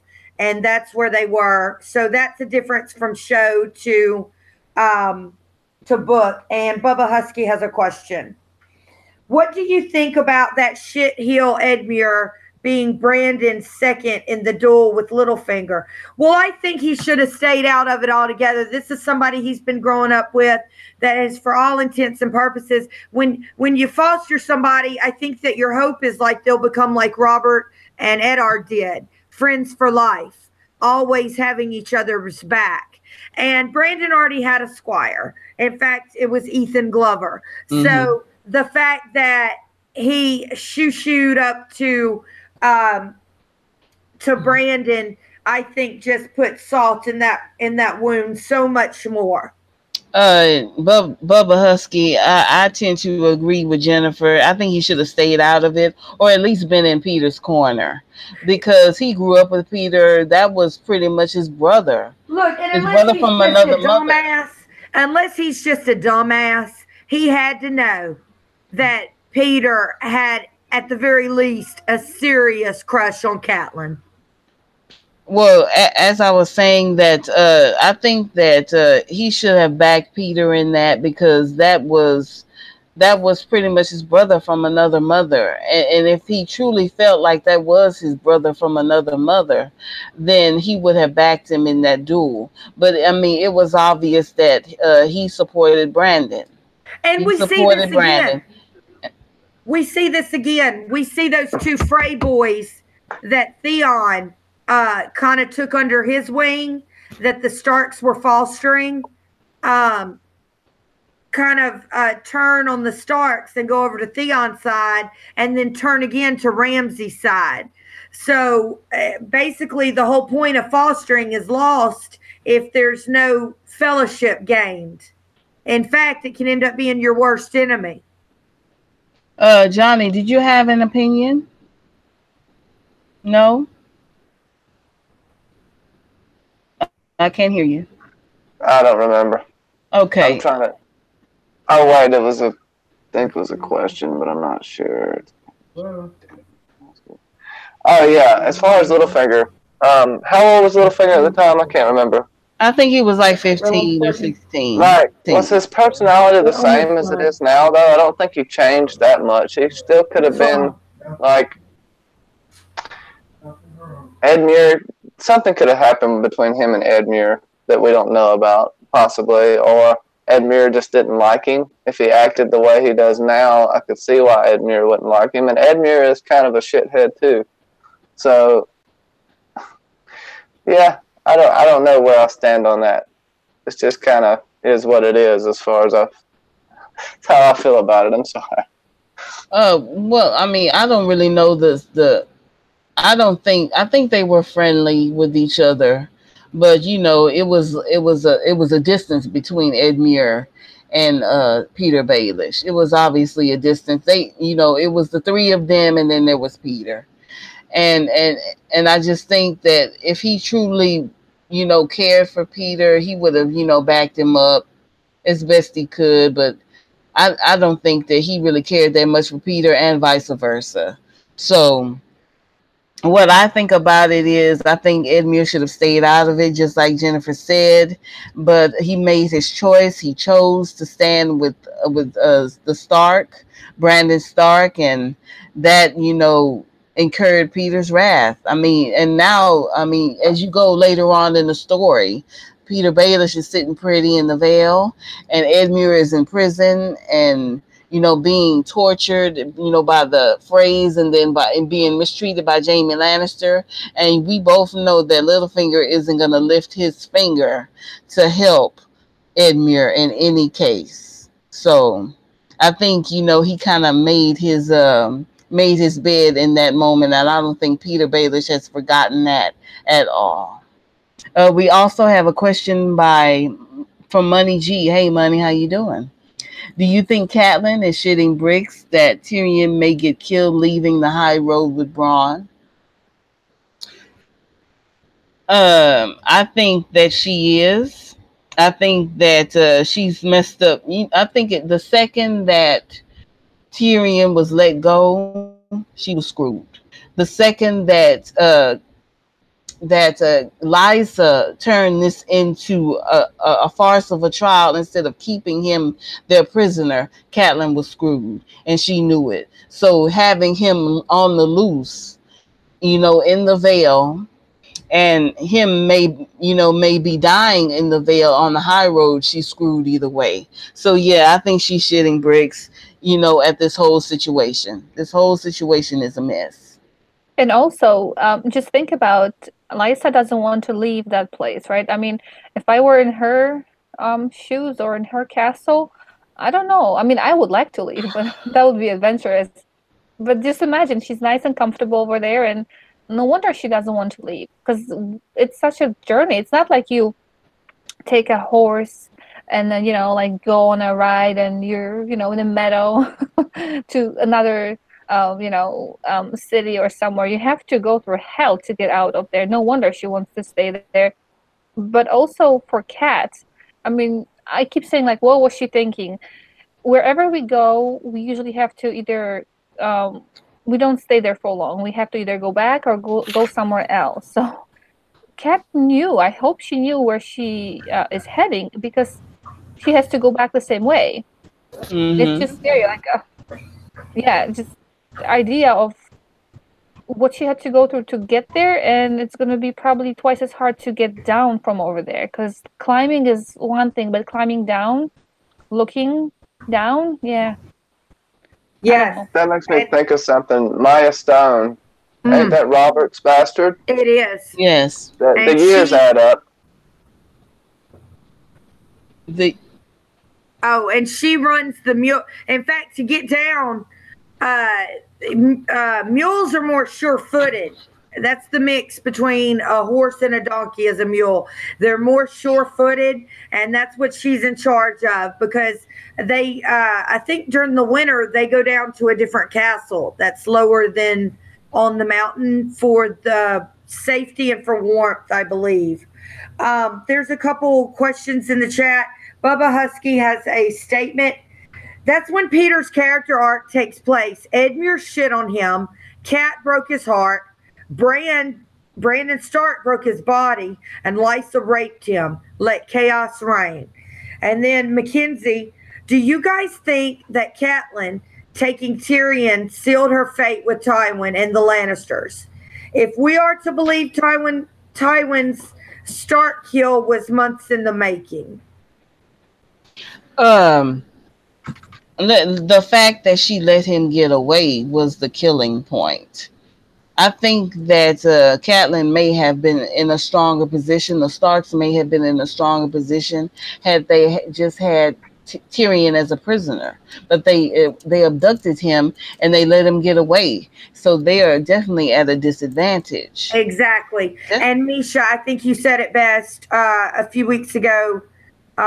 You had said something about, I believe, about basically Catelyn jumped everything off when she took Tyrion. Well, now that she's lost Tyrion, I mean, he was much more valuable as a hostage than either. And if he dies going down the mountain, she's still going to be blamed. 100%. They're still going to blame the Starks that he got killed. And even though we know how Cersei and Tywin really feel about Tyrion, we also know that they're the type of people who would take anything to jump off a situation. Well, that would be a slight to the House of Lannister. That would be a slap in the face to Tywin. He could care less about Tyrion It's just like Just that. Cersei with last chapter when Cersei is like, how dare you lay hands on my brother? Like, what gives you the right? We know how Cersei truly feels about Tyrion, but yeah, definitely. We have another question here from Terry T. Hello, Terry. Welcome to our stream. Do you think we are going to see Edmure or Sweet Robin again? I think we are going to see him in the show. I don't think we're going to see Edmure in the show, but we're definitely going to see him. We're going to see Sweet Robin again, for the last season. I believe that. Now, as for the books, we are going to see Sweet Robin again. We see him in the Elaine chapter, and we're also going to see Edmure. And yeah, I agree, Misha. We're going to see both of them in the books. But in regards to Edmure Tully, he is one of the title characters on Outlander. So if he might have initially had more of a part to play in Game of Thrones, but I believe Outlander is going into its 4th season, and that's a pretty big show. And I believe that that's one of the reasons we don't see Edmure. Hopefully, shooting didn't, crisscross over. And I really do hope we get a little bit more Edmure, at least something to tie things off with. But definitely, I believe we'll see Robin Aaron. As far as Edmure goes, I believe that we are going to see him, and I'm gonna, give a little spoiler that George R. R. Martin confirmed. So if you don't want to hear this, hit the mute button right now. Edmure is going to be in the Winds of Winter. He's the prologue of Winds of Winter is going to be wrapped around Jane Westerling. And we know they're traveling in a party together. They're actually, in the books, they're actually traveling to Casterly Rock to be under the protection of, I believe, Jaime Lannister. And we've got Edmure and Jane Westerling in that train traveling. But we've also got the Outlaws. Why can I not remember, Barrack and them? I've got their eye on them because one of them, Thomas Evans, was in the Tully. He was in River Run even when the phrase Jenna's husband had control over it. But yes, we are going to see Edmure again. We're definitely going to see Edmure again in the books. And I don't believe we're going to see him in the show ever again. But we are going to see him in the books, and we are definitely going to see Sweet Robin again. Right. So that's pretty much the answer to that question. Are there any more questions? I'm scrolling, looking. Okay, I've got one. It's from Eduardo Blanco, and it's a serious question. And he says, can someone please explain to me what shitting bricks means? This is a serious question. Johnny, you want to take this? Explain to Eduardo what shitting bricks means. It's when a square object that weighs about 3.5 pounds comes out of your bunghole. No. It's basically when you're so surprised you defecate and pee yourself, or so scared, or not literally, but metaphorically. Yes. Eduardo, I know you've shit a brick or two. Don't lie. Yes, shitting bricks is just an expression. It just means that you're stressed out and freaking out and worried and afraid. It's just just an old tired slang expression. Yeah, it just means you're stressing out over a bad situation. It's something that's going to be that's definitely going to be uncomfortable. Like, I was shitting a brick when I had to tell Russell that the cat peed on the down comforter. He took it fairly well, though, and yeah. Well, I don't see any more questions in the chat, so I do want to comment. Oh, you go ahead. Go ahead. Yeah, I was just waiting for everybody else to kind of get their things out, so so they have a voice too. Today I'm kind of sitting in a chat and just having fun over there. I wanted to be more supportive because last couple times I did not do so great. So now I was heavy in the chat. What are your thoughts about when Kat says it's only now beginning? I think, yeah, I think that she realizes that, like, you know what? I did this. There was retaliation on Jaime Lannister's part because I'm sure they've got word about their fight, because why else would he be in Casterly Rock? So I think what she is saying is kind of like when we get the Tower of Joy and Arthur Dayne is like, now it begins, and Ned is like, no, now it ends. So Catelyn is thinking to herself, you know what? I think she's really having second thoughts about what she did, basically. And now she realizes she didn't accomplish any resolution. She didn't do anything except for basically make things worse. And shit is really just now getting started because now everybody has a grievance. Yeah, and also to add to that, if you can add your thoughts about, and maybe it can remind me. So there are a couple people who said that sentence, maybe not in the exact words, but something similar. And I wonder if all of them are, if all of them are dead. Like whoever said it, are they dead? Like I know Kat said it, right? And then young Ned said it. I mean, eventually everybody dies, right? It's not like everybody will die eventually, but of like a tragic event of some sort. Do you remember anybody else who said that and who did not survive it? Again, a question, like, I don't remember, but I'm just thinking, like, if all people who said it died somehow of tragic circumstances. Right. No, that's a good question.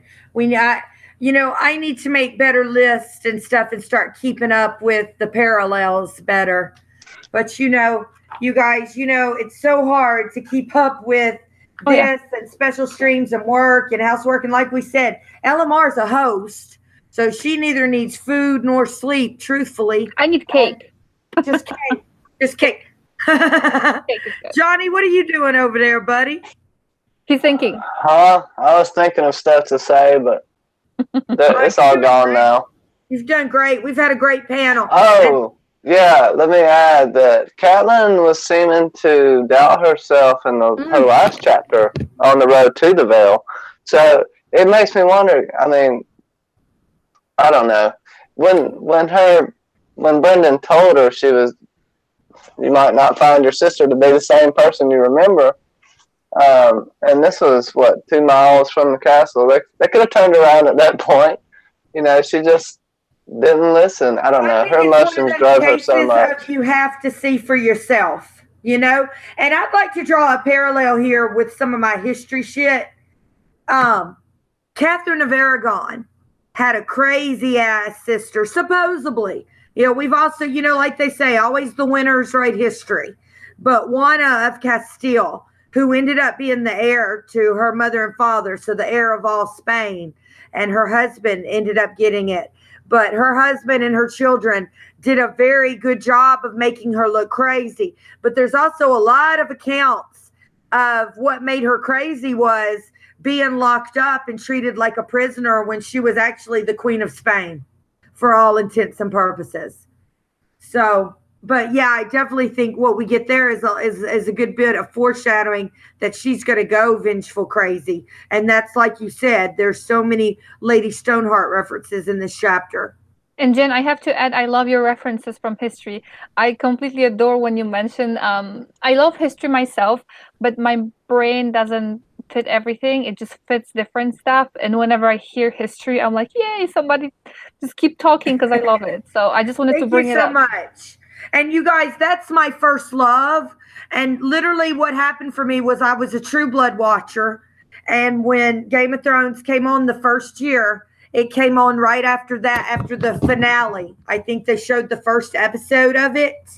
And then you could go online and watch the second episode immediately. You guys, I did not have my computer, and anybody who knows me and who's been part of the chats know that I learn as I go, and I'm not nearly as good on the computer as some of the younger bangers and some of everybody else. But one thing I do know is that I love history. I've always loved history, even if it's just embellished a little bit. But like we get in this story, there's a little bit of, even in a myth or an old wives' tale, or just a campfire tale, everything is sprinkled with a little bit of truth. And I find, and we've talked about this before, I find old Nan to be one of the most reliable people that we have in the story. So I love history, and I know for a fact that George R. R. Martin is a huge history fan. He has openly said he based a lot of this on the Black Douglases, which, by the way, that's who Margaret Tudor, his oldest sister, who Henry VIII did not get along with, her second husband was a very high-ranking Scottish nobleman. He was a Douglas. But he never did get along much with his oldest sister. He liked his younger sister, Mary, better, who she ended up starting the Stuart line, which came into power in Scotland eventually. But there is actually a Lost Tudor Princess. That's the book I've been reading after I finished LMR book and after I finished an Elizabeth of York book. I'm reading an Alison Ware book on Margaret Douglas, who is actually the daughter of Henry VII Tudor and Margaret of York, and the second oldest child. The second oldest child of them. She was born after Arthur, Henry's older brother. So a lot to be garnered from history, and I believe, I'm not going to say yet who, but I believe she mirrors one of the characters that George has for us in this book.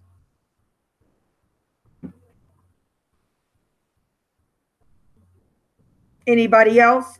And that's why I take so much interest in those types of things. Who? Margaret Douglas. She was. No, who does she parallel in the book? I'm trying to pry it out of you. I'm not going to say yet because I'm still reading it, but I think there's a definite parallel to her and somebody else in the book. So I want to end up reading and finishing the story, and then I'm going to tell y'all who, because I definitely think the way that she dies and what happens to her is going to be the parallel for one of the main female characters that we see. There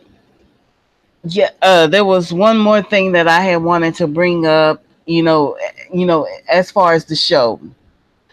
We do get a good I don't know what to call it, a good view of the duel itself and Tyrion's trial, and this whole section, the whole veil section with him being in the sky cell, him, speaking up for himself, asking to confess, and the whole trial itself. Do you feel that excuse me, everybody, I'm trying to collect my thoughts. Do you feel that the duel was better in the book or in the show? I think the show did it justice. Yeah. And like I tell people, up till season 3, pretty much, I feel like this is one of the best adaptations of a book that I have ever read, in so much as the character choices, like the actors that were cast, and it following the book verbatim as much as possible. Yeah, I really appreciate what they did with the sky cells. I really appreciated that. That was very good with that. The duel itself was good too. I enjoyed the duel. And it showed exactly what he was doing. You did get the sense. So when you read this chapter in the book, you do get the sense that, yes, Bronn is going to wear him out and then go in for the kill. Go ahead, Johnny. Wasn't the moon door in the book vertical instead of horizontal? Exactly. It was more like a regular door. And it was made out of weirwood too. Yes. And so is the throne in the veil, which is also an interesting fact. I think anytime you see that weirwood, you can be assured that either the children of the forest Brendan Rivers, Blood Raven, or somebody is speaking, just like we get John's stream on that ranging with Corin Half Hands, just like we get Jamie's stream with the Brave Companions when he rests on that werewood stomp. Just anytime you see werewood, pay attention, pay great attention. Yeah, but there aren't any roots. It isn't rooted, right? It's a piece of dead werewood. No, but the stump was rooted. I think that's why Jamie had the dreams. I mean, that's a thought. But there are theories out there that that werewood throne is a conduit,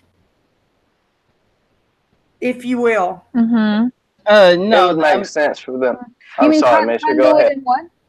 No, what I was saying is they're on the mountain, and there ain't gonna be any trees on the mountain. So I mean, the soil is why they never could grow a god's wood. Essentially, is what I got. Yeah, and also the weather. You know, it was very. I mean, it's cold in Winterfell, but we see how cold it is in Misha, especially in your Sense and the Danger of Winds chapter.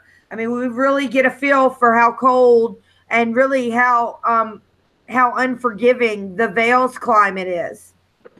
Yeah, it says in the garden that it's a thin layer of topsoil over rock. So underneath it's just rock, like probably a foot underneath the dirt. So yeah, they're all sitting on the mountain.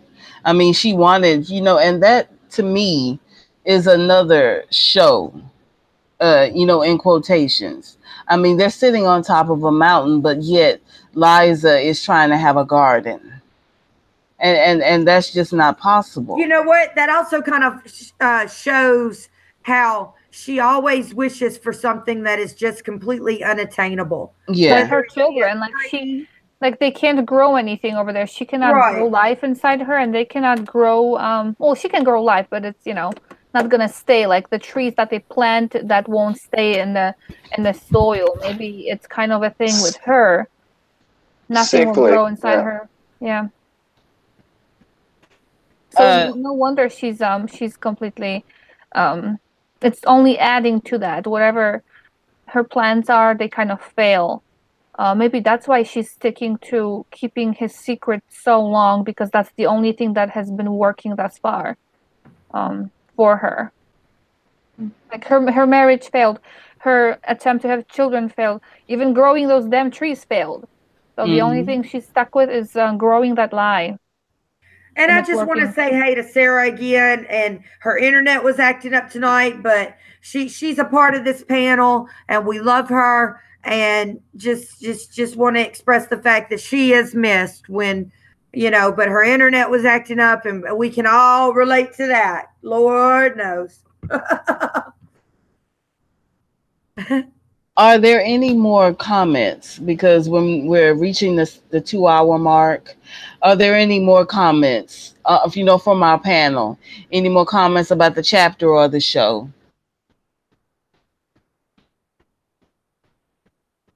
John? Not really. I think we're possibly going to see Bronn again in the books, but not like maybe one time. I think he's going to run into Lady Stoneheart somehow.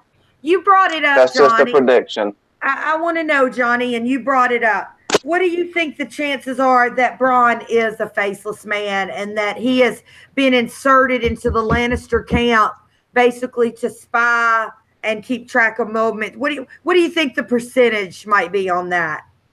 Well, I want him to be somebody else. I don't want him to be just him. But again, that's my chaos thing. I love chaos, and if they can do it right, if they, it is possible for it to be done right. There are many things. There are different theories about him. And it would be nice to see him being not just him, but being, somebody else. What about you, Johnny? I would point to one thing to him definitely not being a faceless man. He names Lois's baby Tyrion, and a faceless man does not have that sense of humor. I'm sorry. Let me comment on the faceless men issue. I do believe that seeing as there is a faceless man now in the Citadel, according to the page storylines, at the prologue and the epilogue, well, not the epilogue, but the last Samuel chapter and the prologue and the Feast for Crows. If they're smart, they would put faceless men in all aspects of the Seven Kingdoms. So I don't think it's that Bronn is a faceless man, but I do think there are other faceless men. I think there's one in King's Landing with the Faith. There's one in the Red Keep. There's one in all of the other major kingdoms, in Dorne, and maybe, in other places around the world. I mean, if I were a faceless man and I were running the faceless men, I would insert people everywhere. So there's obviously one in the Citadel, and there will be others later on, I do believe. Now, in the Citadel, we think it's Jaqen H'ghar who is Pate, right? Now, Pate. Right. Mm-hmm. So, okay. I was just making sure we all thought the same thing, and I've only read the books once, so. But I'm sure they can afford them, right? They have a lot of money. They cost a lot of money, so they can afford one faceless man per family, per important family, and maybe Bronn will get his castle because he's going to be paid for the castle by his fellow faceless man. Yeah, I'm very interested to see where Bronn goes. Just really quickly, everybody on the panel, who thinks Bronn will survive till the end? I do. I don't see him dying. It's no point of him dying. I really see him surviving to the end as well, because I don't, unless we see a major change in Bronn. Bronn is somebody who is a survivor, and I'm sorry, he goes into service with people, but at the end of the day, Bronn even is open about it. He's for number one. As far as death and who's gonna live, I really want characters who are good at playing death scenes to die, because I want to see how they act it out. And Bronn could be good at dying. I can see him dying well, making some cool remarks. So if he dies, I want him to die and make me laugh, because not that he's dying, but I want something from him, because he's always bringing a smile to my face. So if he dies, I want them to write a good scene for him, not just boom. I do too. That'll be a waste of his potential. I could see him not dying, but I think I want to see death. No, I'm sorry. No, because they're great. They're great characters. They're great actors, and seeing them live would be great, because yay, alive. But seeing them die a good death would be even more satisfying, I think. A good death, though. I'm sorry. I hate to go back to this. I know Misha would agree with me, but no more Littlefinger deaths. He was just too big a character to put him out like that. I'm sorry. Exactly. I think Bronn's going to die, and it's been heavily foreshadowed. I don't see us gaining anything from him living. It's not like he's going to get his... He's always putting himself in harm's way. And at the very last minute, he saved Jaime. He saved someone else I can't think of right now. But it just seems to me that he's not going to make it, and that if he does live, we wouldn't really gain as much from it. But I really like him as a character. I don't want to see him die, but I think we would gain more from it if he died, possibly saving someone else we loved. It doesn't really further the story to have him live, is what you're saying. I agree. I tell you what, it would be crazy. I kind of, if we see him die, I almost kind of hope it's funny. Like he ends up dying in some really mundane, crazy way, like in his new castle, or, somebody who lived there before taking revenge on him. Kind of like how we see that one lord died of the scorpions in the canopy of the bed, or something like that.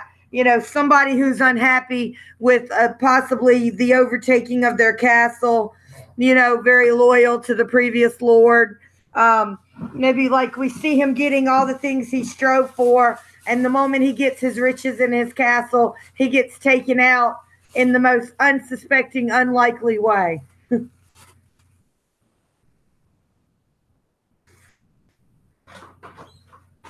Go ahead, Oh, Misha. yeah. I'm Yeah. sorry. I was late pushing the button. Yeah, I just, as I said before, I don't really see him dying. I mean, he just, I think, on the show, he's such a fan favorite. I mean, it feels to me like it would be Tyrion. I mean, it would seem just like Tyrion dying, and I don't see Tyrion dying at all. Not in the books or the show. So I don't believe that Braun will die. I just don't believe it. I don't. But I mean, it is possible though in the show because of the White Walkers. I mean, it is possible. It's possible, and I can't dispute it. I think everyone is up for grabs in season 8. The White Walkers have arrived. Everyone is up for grabs. I think that we're going to see a few surprising deaths, but I got a feeling that Braun may live. I think he's going to live.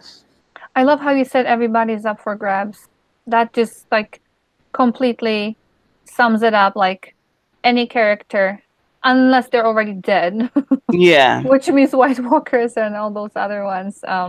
And when they Yeah. come back, and when they come back with season 8, they better make it so that the people that died had the better outcome than the people that lived. I want the White Walkers to terrorize everyone who lived. I want them to be feeling like maybe I should have been the one that died. I just want to feel like the people that have lived are struggling, to stay alive and struggling, in this big fight for the War of the Dawn. Well, Uh, who was it that said there are fates worse than deaths on the show? I agree with you, Misha. yes, I can't remember who said that, but I understand what you're talking about, and that's just exactly what I want to see. I just want to see these people for these last few episodes to be struggling, struggling, struggling, struggling. I just want the White Walkers to go ham. Um, if it's all right with everyone else, we've reached the 2 hour mark, We have. and I think it may be time for us to end it for Yeah, I tonight. think it's important for us to start trying to keep a closer eye on the time because 2 hours is a lot of time. Yeah. And, some of us have kids and we have other things. And so, yeah, I know sometimes we go over, but when we can, I think we need to try to keep it at 2. Okay. Thank you all so much. You all want to do your outros?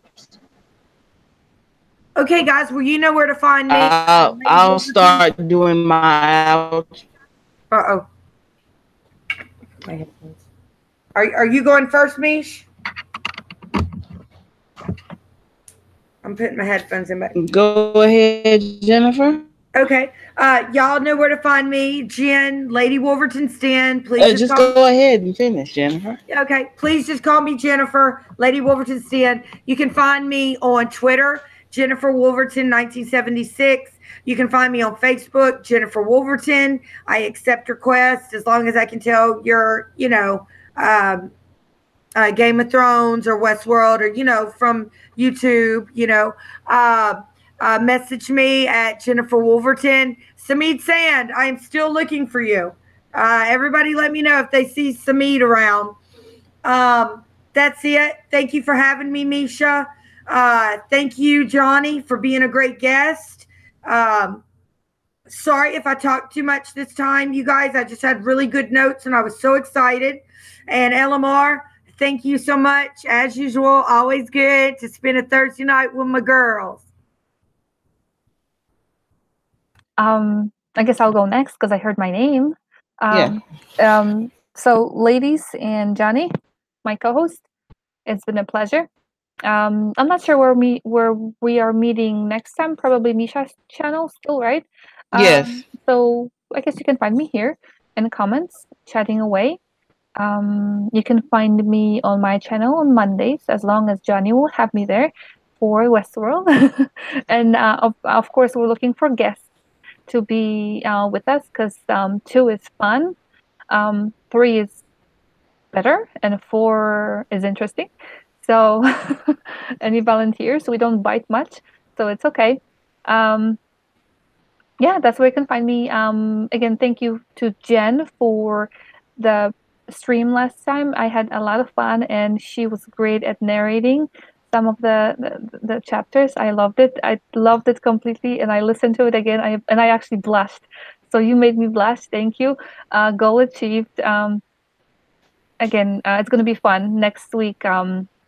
We're doing. Do we know what chapter we're doing? In the meantime, we can look it up. Yes, we're doing John 5. That's right, John 5. Okay. Yeah. So thank you, Misha, for having me. It's always a pleasure doing book club and other things. And Johnny, my co-host. Hello. I don't know if LMR is going to be there, but Saturday night we should be talking Stranger Things with Johnny Indie Boots. So, oh yeah, exactly. I'll be there. Yeah, LMR Where's my almost head? forgot. Yeah.